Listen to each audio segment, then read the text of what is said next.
안녕하세요. 주식의 소리의 애소리입니다. 네, 오늘 오랜만에 상장한 K웨더 출발이 좋았어요.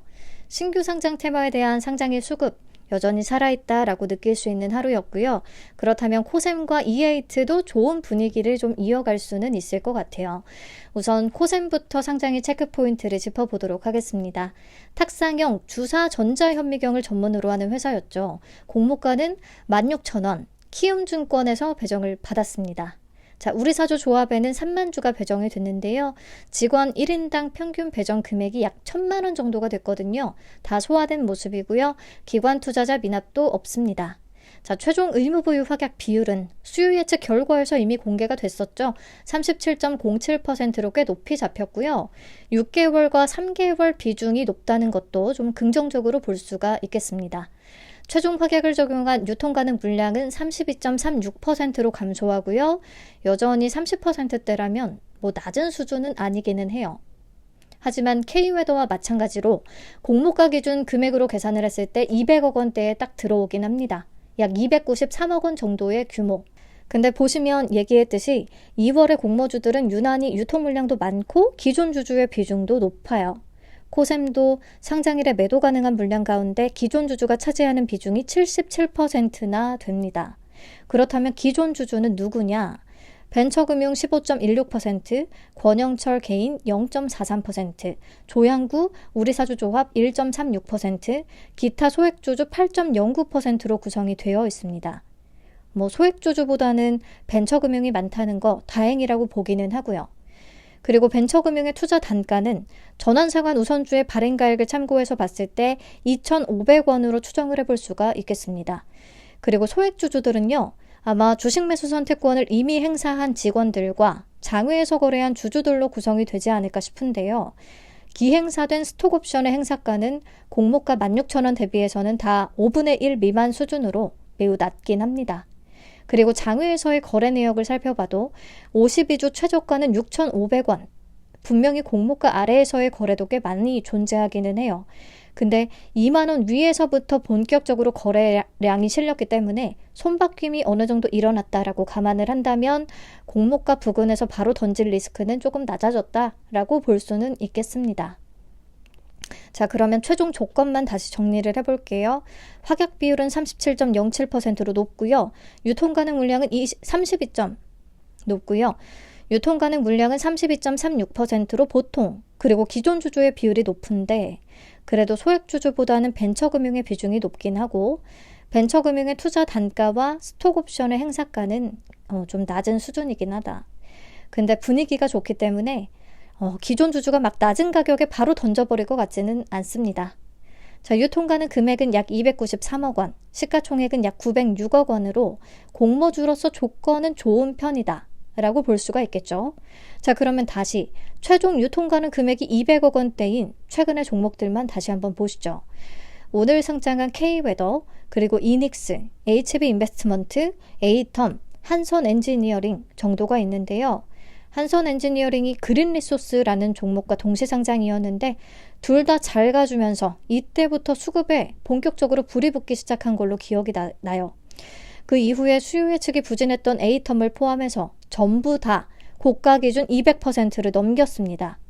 그리고 에이텀을 제외하고는 시초가와 고가의 갭이 40% 언저리 정도는 나와줬거든요.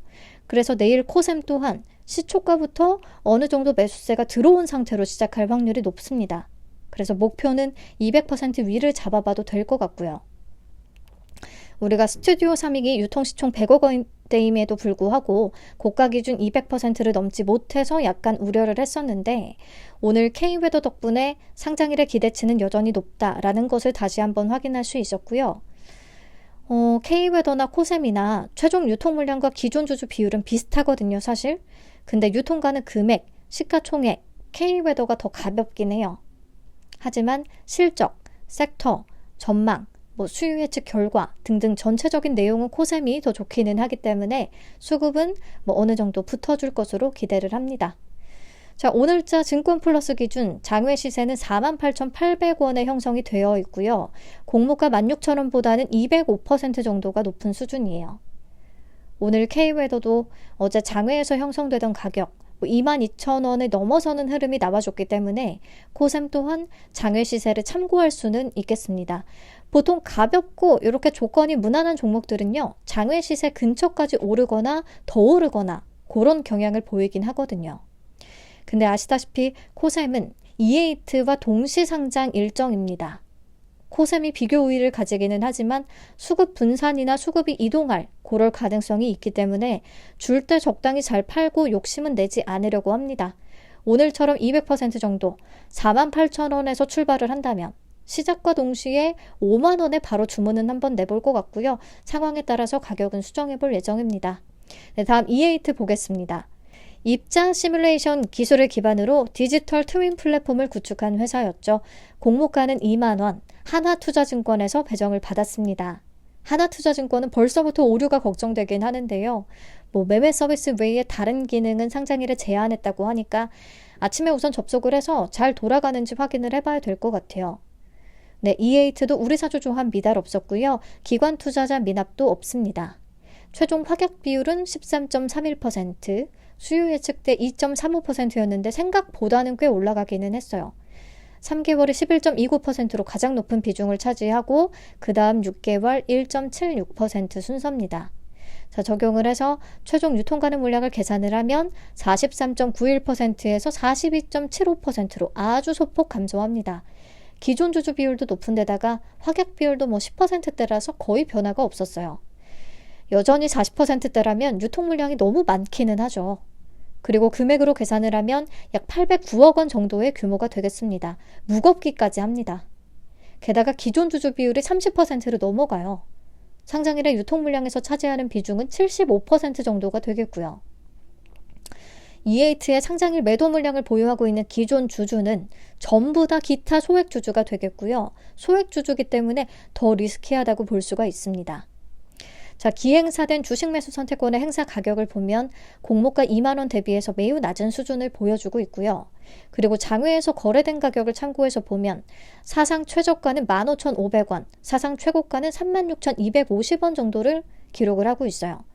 차트로 봤을 때 2만 원 밑에서 매수한 투자자들도 꽤 존재하긴 하거든요.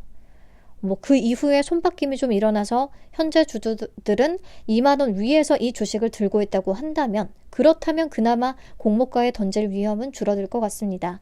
본격적인 거래는 2만 원 위에서 터지긴 했거든요. 아무튼 유통 물량이 너무 많고 소액 주주들의 비중이 매우 높다는 게 큰 불안 요소라고 할 수 있습니다. 또 이 밖에 또 신경 써야 되는 물량들이 있었어요. 우선은 미전환, 상환전환 우선주가 1.17% 정도가 존재하고 전환 가액은 13,571원인데요. 상장 후 10영업일 이내에 보통주로 전환 청구될 계획이에요. 그렇게 약속이 되어 있다고 했어요. 그렇기 때문에 상장 후 빠른 시일 내에 보통주가 더 늘어나면서 주가가 희석될 위험과 또 매도 물량으로 쏟아져 나올 리스크가 있다는 거. 이게 왜 중요하냐면요. 이런 조건들이 붙어 있으면 상장 이후에 수급 복귀에 부정적일 수밖에 없기 때문이에요. 그리고 미상환 전환사채도 존재합니다. 행사 가격은 19,000원이라서 공모가와 큰 차이는 없고요. 상장 이후에 주가가 19,000원 위에서 형성이 된다면 이 또한 전환권 행사 후에 보통주가 바로 늘어날 위험이 있습니다. 우리 왜 전환사채에 당했던 거 필에너지 기억나시죠? 상장일 장 마감 후에 바로 전환권을 행사해버려서 시간 외에서 하한가 직행하고 그 이후에 흐름이 안 좋았던 그런 사례가 있습니다.